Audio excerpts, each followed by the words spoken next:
Now, ahead of the consecration ceremony in Ayodhya, WION spoke to Amish Tripathi, who is a renowned author, best known for the Shiva trilogy and Ramchandra series. Amish spoke on the global outlook of the historic moment of the temple's consecration. Let's take a look. I think India has to be true to its own values. The world will adapt. This is a period of flux. I have been a former diplomat as well. Any period of flux, causes some dissonance.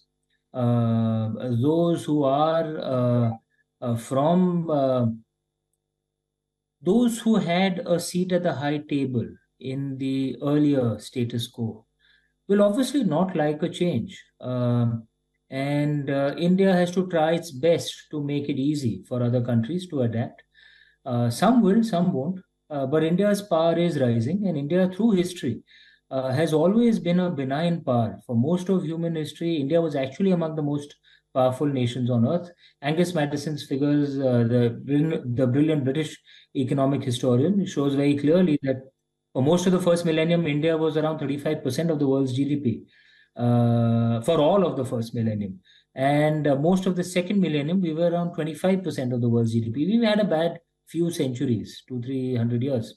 We are returning now. But in all that period when India was a very powerful nation, we almost never went abroad outside of the borders of the Indian subcontinent to conquer other lands. We never went around saying you have to follow our religion, otherwise we will destroy your entire culture. We never went and colonized parts outside the Indian subcontinent. We never had that culture. We are, I would argue, a rather benign power. We fight back hard if someone attacks us, of course. But we don't go looking for a fight. We will be a very benign power. That is the value of Lord Ram. If you think about it, Lord Ram defeated Ravan in battle. But post that, treated the family of Ravan with respect, ensured that Ravan's brother became the king of Lanka, ensured that his army did not mistreat the people of Lanka. He fought Ravan only for the sake of dharma, because Ravan had done something wrong in kidnapping Lord Ram's wife, Goddess Sita. Think about how, in comparison to this, the legend of Troy, how the Greeks behaved when they conquered Troy. How did they behave? Lord Ram's model is very different. And India follows that model. We are historically, we've always been a benign country. That doesn't mean that others can attack us and we will roll over. Of course not. You attack us, we'll fight back hard.